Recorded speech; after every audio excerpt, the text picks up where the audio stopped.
What if I told you that one of the most heartbreaking yet powerful stories in the Bible is about a woman many overlook? A woman who was cast out, wandering in the wilderness with nothing but her tears and her child, only to be met by the voice of God Himself.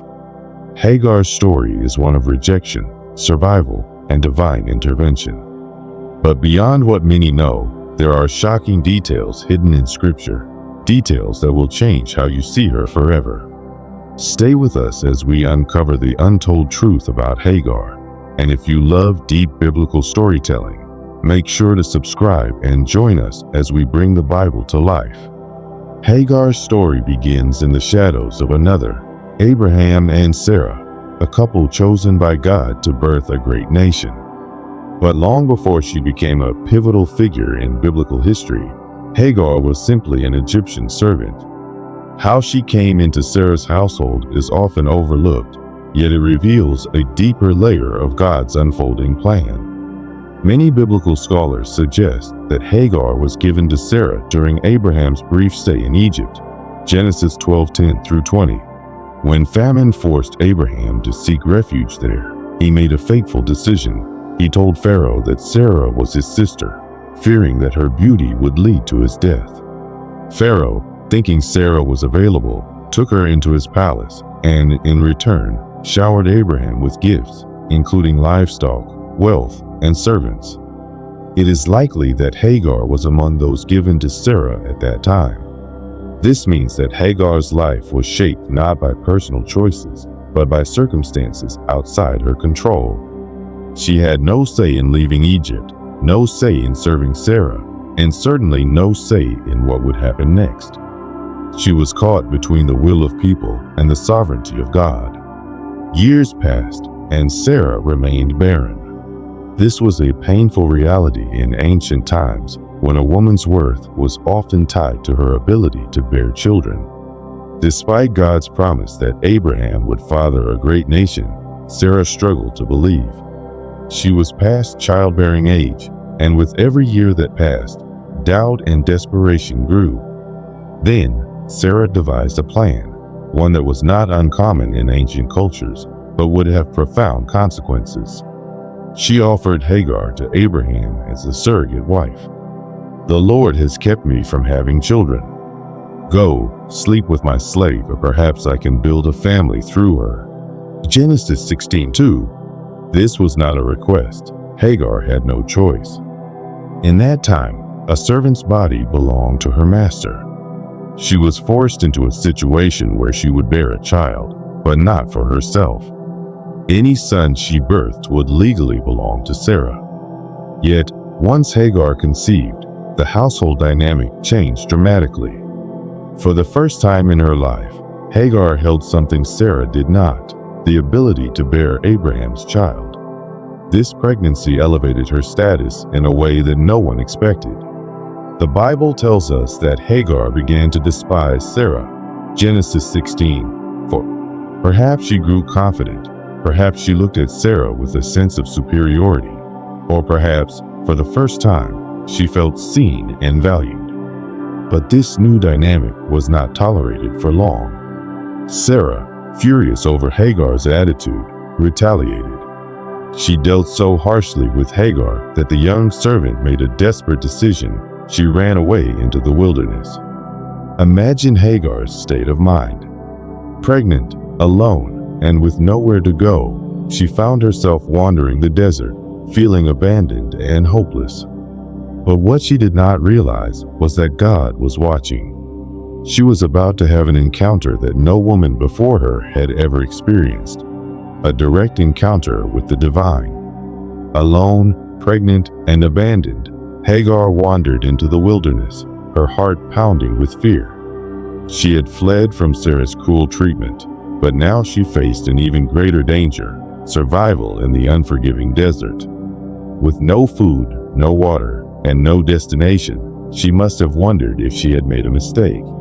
Had she escaped one form of suffering only to embrace another? Yet, in this moment of despair, something extraordinary happened.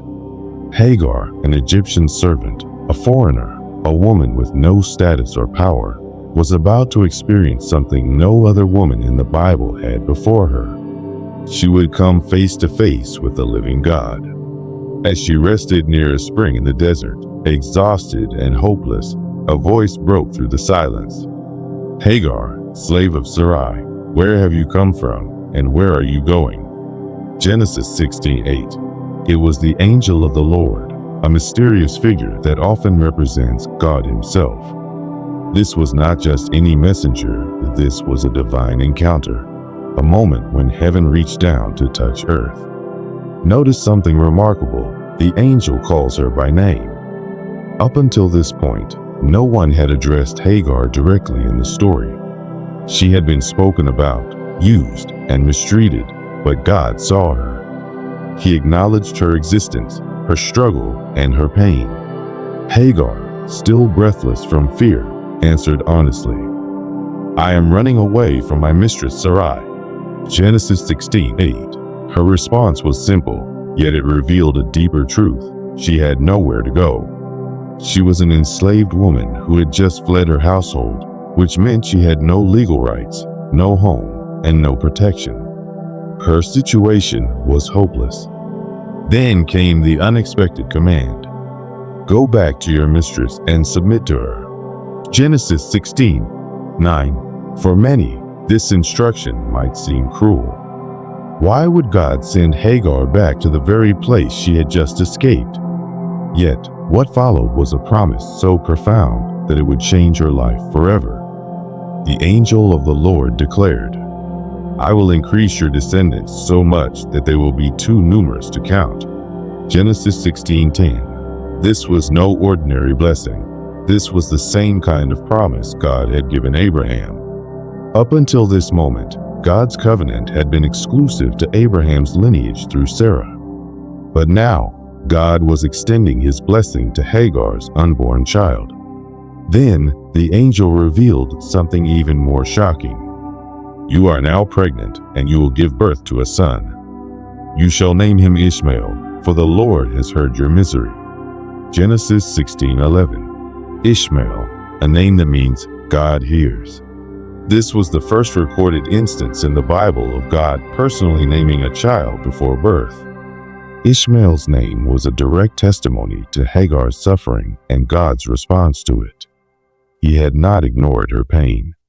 He had heard. Overwhelmed, Hagar did something no other person in Scripture had done before. She gave God a name. She called him El Roi, the God who sees me. Think about that for a moment. A servant woman, an outcast, dared to give a name to the Almighty. This was an act of faith and recognition. Hagar understood something about God that many had yet to grasp. He was not distant. He was not blind to suffering. He was a God who sees, a God who hears, a God who cares. With renewed strength, Hagar obeyed the Lord's command. She turned back toward the household she had fled, no longer just a servant, but a woman carrying a divine promise. She would return, not as a defeated runaway, but as the mother of a child whose destiny had already been written by God himself. Years passed, and Hagar's son, Ishmael, grew into a strong and lively boy.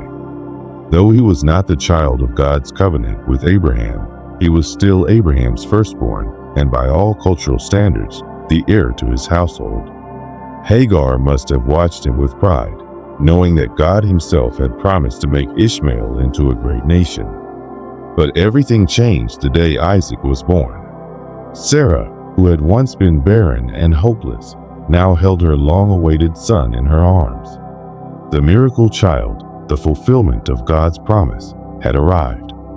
And with his birth, Hagar's position in the household became dangerously uncertain. At first, everything seemed peaceful. Ishmael, now a teenager, had lived as Abraham's only son for years. But as Isaac grew, a rivalry began to form. The tension reached its peak on the day of Isaac's weaning feast, a celebration that marked his transition from infancy to childhood. During the festivities, Sarah saw something that made her blood boil. But Sarah saw that the son whom Hagar the Egyptian had borne to Abraham was mocking. Genesis 21:9. The word translated as mocking here is debated among scholars.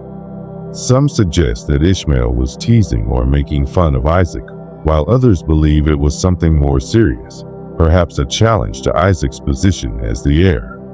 Whatever the case, Sarah saw it as a direct threat to her son's future, and she had had enough. She turned to Abraham and demanded that Hagar and Ishmael be cast out. Get rid of that slave woman and her son, for that woman's son will never share in the inheritance with my son Isaac. Genesis 21:10. Notice how Sarah no longer even calls Hagar or Ishmael by name. They are reduced to nothing more than that woman and her son. Abraham, torn between his love for Ishmael and Sarah's demand, was devastated. Ishmael was still his son, flesh of his flesh, and sending him away would be like cutting off a part of himself. But then God spoke to Abraham, "Do not be distressed about the boy and your slave woman. Listen to whatever Sarah tells you, because it is through Isaac that your offspring will be reckoned. But I will make the son of the slave into a nation also, because he is your offspring." Genesis 21:12-13. This was a turning point. Ishmael would not inherit alongside Isaac, but God had not forgotten him. The next morning, Abraham rose early and prepared provisions for Hagar and Ishmael, only a skin of water and some bread. Then he sent them away into the wilderness of Beersheba. This moment was devastating. Hagar, who had once walked back into Sarah's household with God's promise in her heart, now walked away for the final time, homeless, abandoned, and completely uncertain of what lay ahead. As the mother and son disappeared into the scorching desert, the weight of their rejection settled over them. Ishmael, once the beloved son of Abraham, was now just a wandering outcast. And soon, their greatest trial yet would come, a moment that would bring them to the very edge of death. The scorching sun hung mercilessly in the sky as Hagar and Ishmael wandered through the wilderness of Beersheba. Their provisions were meager, just a skin of water and some bread. But in the relentless heat, the water ran out far too quickly, and soon every breath became a desperate struggle. Their journey had turned into a fight for survival. As the hours passed, Ishmael's strength faded.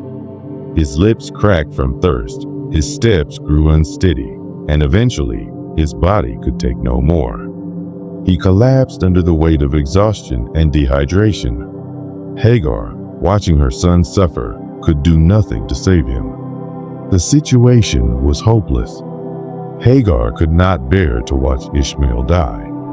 She had already lost everything, her home, her status, and any hope of a secure future. But to watch the child she had carried, nursed, and loved take his last breath, that was too much. Overcome with sorrow, she led him under the shade of a small bush, as if to shield him from the final agony of death. Then she walked away. She went off and sat down about a bowshot away, for she thought, "I cannot watch the boy die." And as she sat there, she began to sob. Genesis 21:16. Imagine the pain in that moment. A mother, helpless, unable to do anything but weep. But what Hagar didn't know was that God had not abandoned them. As her sobs filled the air, another cry reached heaven, the cry of Ishmael. God heard the boy crying, and the angel of God called to Hagar from heaven and said to her, "What is the matter, Hagar? Do not be afraid. God has heard the boy crying as he lies there." Genesis 21:17. This was a powerful reminder. God had not forgotten them. He had promised to make Ishmael a great nation, and he was not a God who breaks his promises. Then the angel gave a command filled with hope and assurance. "Lift the boy up and take him by the hand, for I will make him into a great nation." Genesis 21:18. Hagar, still shaking with grief, looked up. And then something miraculous happened. Then God opened her eyes, and she saw a well of water. So she went and filled the skin with water and gave the boy a drink. Genesis 21:19. Right before her, a well appeared, a source of life in the middle of the wilderness. Had it been there all along, hidden from her sight? Or had God supernaturally provided it in that moment? Regardless, the message was clear. God had always been there. He had seen her when she first ran into the wilderness, and he saw her now. He was still El Roy, the God who sees, and he was still faithful to his promise. Hagar rushed to Ishmael's side, lifting him up, giving him water, and reviving his weary body. With every sip, strength returned, hope returned, and from that moment, everything changed. Ishmael did not die in the desert. Instead, he grew into a strong warrior, a survivor, the forefather of a great nation. Hagar, once a slave, became the matriarch of a people, proof that God's mercy reaches even the outcast. Hagar and Ishmael's journey did not end in the wilderness. God had promised that Ishmael would become a great nation, and his word never fails. From that moment at the well, their lives took a new path, one of survival, strength, and divine purpose. The Bible tells us that Ishmael grew up in the desert and became a skilled archer. God was with the boy as he grew up. He lived in the wilderness and became an archer. Genesis 21:20. Imagine Ishmael, once a helpless child on the brink of death, now learning to navigate the wild terrain of Paran. He grew strong, hardened by the desert, his survival a testimony of God's provision.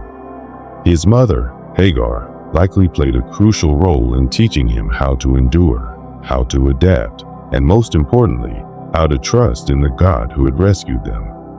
Though the Bible does not go into great detail about Hagar's later life, her influence on Ishmael must have been profound. She had been an outcast, rejected and mistreated, yet she had encountered God not once, but twice. She would have told Ishmael of El Roy, the God who sees. She would have reminded him of the moment God heard his cry in the wilderness. These experiences would shape Ishmael's identity. He did not grow up with the privilege of Isaac, but he grew up with something just as powerful, God's promise that he too would become a great nation. Years passed, and Ishmael's descendants multiplied, just as God had said. As for Ishmael, I have heard you. I will surely bless him. I will make him fruitful and will greatly increase his numbers. He will be the father of 12 rulers, and I will make him into a great nation. Genesis 17:20. And that is exactly what happened. Ishmael became the father of 12 princes, each the leader of his own tribe. His descendants spread throughout the regions of Arabia, becoming powerful and influential. The Ishmaelites, his people, were known for their skill in trade and survival in the harsh desert. In fact, generations later, it was Ishmael's descendants, the Midianites, who would buy Joseph from his brothers and sell him into Egypt. Genesis 37:28. This connection between the descendants of Abraham, Isaac's, and Ishmael's lines continued throughout history, sometimes in peace, sometimes in conflict. Hagar's story is one of hope for the rejected. She was a woman who had been cast out, seen as nothing more than a servant. But God saw her differently. He gave her a future beyond slavery. Her name is still remembered today, not just as the mother of Ishmael, but as a woman who encountered God in her lowest moments and lived to see his promises fulfilled. She is a reminder that God sees the forgotten, hears the cries of the desperate, and provides for those who have nowhere else to turn. Hagar's journey shows us that God is faithful to all his promises. To the rejected, he says, I see you. To the abandoned, he says, I hear you. And to the outcast, he says, I have a plan for you. No matter where we are, his mercy meets us in the wilderness. So, if you found this story inspiring, make sure to subscribe to the channel for more biblical stories brought to life. Let's continue to explore the powerful ways God works, even in the most unexpected places. Shalom, brothers and sisters. Did you know we have an online store? It's called theroyalremnant.com. We have a variety of clothing and home decor items. Explore our sweatshirts. We have a few different designs and multiple color options. Or navigate to our home decor section and check out our candle designs. We have candles that read Shalom and some that read All Praises to the Most High. If you don't see something you love at the moment, sign up for our email list to learn of new items. Grab your free Bible story coloring pages, and your email will be added to our list. Thank you for your support. It encourages us to keep making content and merchandise to boldly share our faith. Shalom.